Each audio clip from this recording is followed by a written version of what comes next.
This is Alyssa, also known as Ceccelia from Friday Night Murder Club. I am just doing a Let's Play of Embers of Magic. It's a visual novel. It's a prequel to the...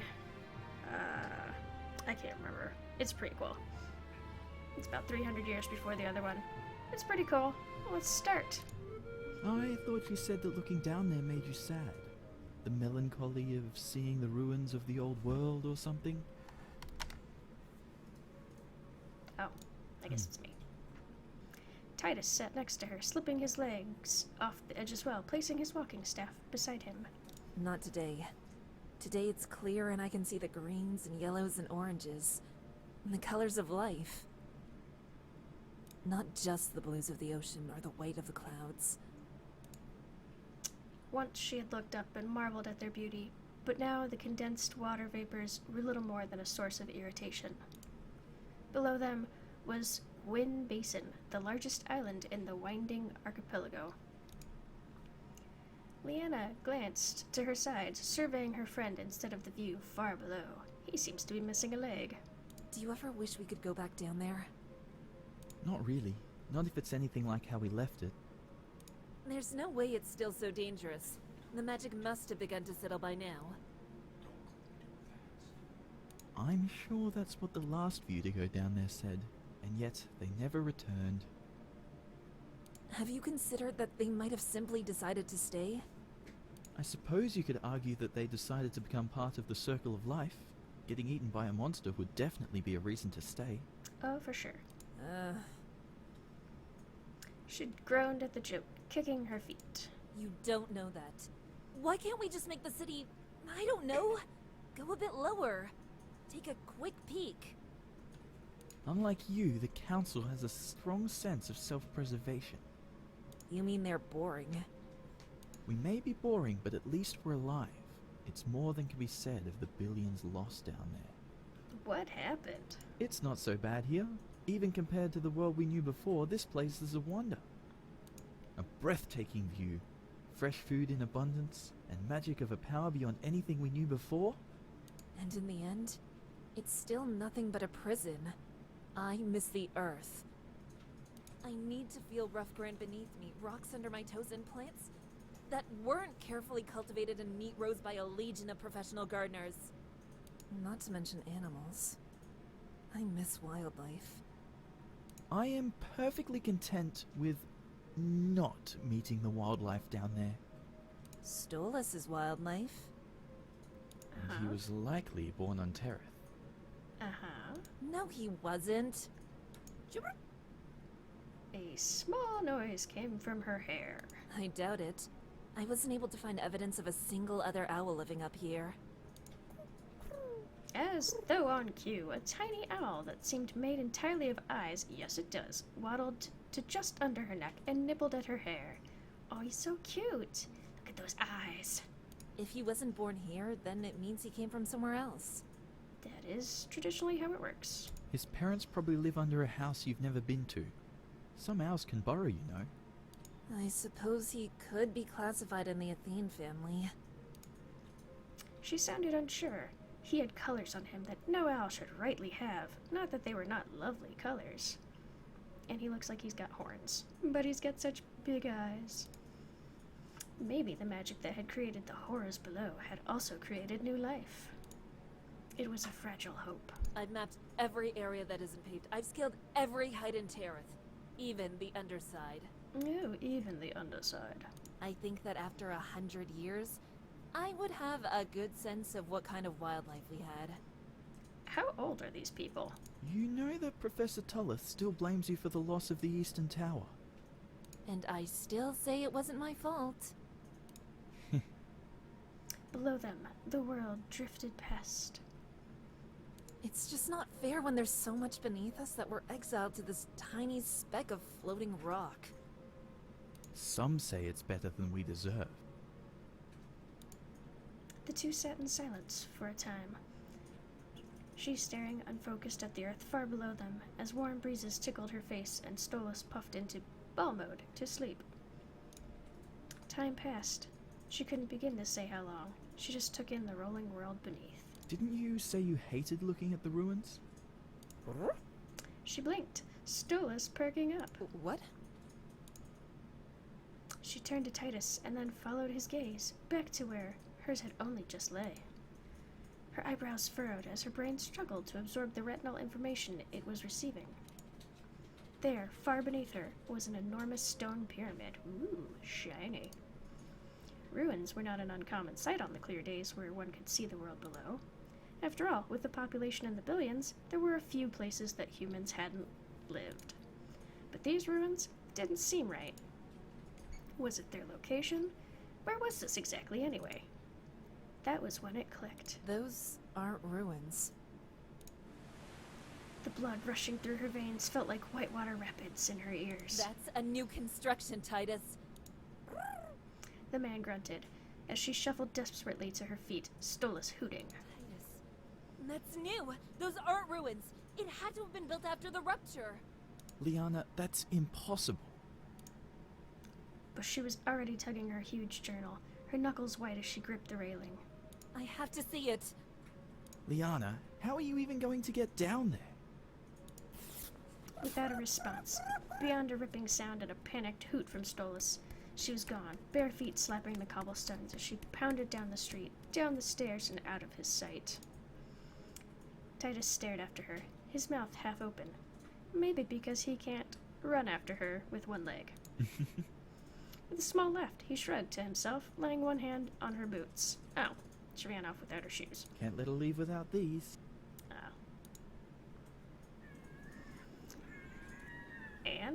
Annie wiped his hands on his overalls. What was this, the 5th or 6th layer of wood treatment? He doubted any ship needed that much lacquer. It was more than lacquer, too. He had found the materials for the spell in one of the older books in the abandoned library. He let out a long, pained sigh. He watched as the slack lines whipped in the wind. Once again, he released a long sigh. How long would it be before he could unfurl the sails? Anne! No, I guess it is Anne. He jumped so high he nearly cleared the railings of the ship. Fortunately, he had the finesse to make the action seem purposeful, striking the heels of his boots hard onto the rail and completing the maneuver with an elaborate flourish as he turned about. Why, hello there, missy. Who the devil was she anyway? Anne, I need you to let me sail with you. Aw, she's got her little owl out. Oh, how cute. For a moment, he only met her gaze in silence, trying to judge to see if the girl was serious. Instead of any hint of a mocking tone, he found in her eyes and voice only urgency. Do you know what you be asking of me, lass? Wow, you're really serious about the whole pirate thing, aren't you? He ignored the question, as her eyes still met his with fierceness that he had never found from the ones who came here to mock him. Aye, but I could be asking you the same. Below us, there's some kind of structure, but it's new. If we don't leave immediately, we'll drift too far past it to ever find it again easily. You have the only prepped airship. Nines. I bet you've got the only functional airship at this point. He met her gaze, measuring the steel in her eyes. No, those just look like eyeballs. Then we best be off quick as a gibbet. I just be needing 5 minutes and 23 seconds afore we set off. That's very specific. He flourished into an elaborate bow before breaking off into a desperate run. She blinked after the man, stunned that anyone had agreed to her request, much less with so little argument. Where in the nines was he going anyway? The pirate turned a corner so sharply, she thought he might topple and was gone from sight. Taking the time to assess the ship, she pulled out her journal. It was habit, if not pure instinct now, that made her begin making notations in her journal. Ooh, she recorded details of the docks, the weather, and the ship as her little rainbow owl flew through the air. The ship was moored in a skyship dock, mounted 3 feet from the ground. She noted it wasn't flying yet as she counted the windows. Every once in a while, her eyes flicked downwards, towards the spiraling sea of clouds that now concealed the lands below. She was halfway through a quick sketch of the main mast when a thump made her spin around. That wasn't even 4 minutes. Ah, one leg. Titus cocked an eyebrow as he struggled to catch his breath. That is a weird cane. Her boots were by her side, and a pair of boot prints marred the otherwise spotless side of the ship. Idly, she wiggled her toes, just now realizing that they were bare. Oh, thanks. Scooping up the boots, she walked over to him and leaned against the side of the ship as she slipped them on. Striking a needlessly epic pose, she adopted a faint, serious tone. I'll be flying soon. Lost to the long sky. She waited for the breezes which plagued the shipyards to blow her hair for effect, but had only managed to whip it in her face and get several strands stuck in her mouth. Very heroic. Flying? On Anne's ship? The kid is a loon. He thinks he's a pirate. He was looking at the ship critically. Not to mention it would take more sky lilies than anyone is allowed to requisition in a year to fly this thing. It's made almost entirely out of oak. Narrowing his eyes and examining it more critically, he muttered to himself. Bamboo probably would have been a better choice. Lighter. Maybe balsa if... Titus, Sorry, what? come with me. Come with me if you want to live. She lowered her sketchbook, standing straight and meeting the older witch's gaze. His eyes fell on the ship. He seemed to take it all in, and a light sparkled in his eyes. Oh yes, maybe I can lose the other leg. For a heartbeat, she thought he looked tempted. And then, it was gone. You know I can't. He rapped the hull with his staff. Even if Anne could get it to fly. Oh, he looks all sad, and he's got multicolored eyes, I just noticed. She smirked as she added a note to her sketch of Titus. Very serious, it read. Ever a slave to duty. Someone has to be.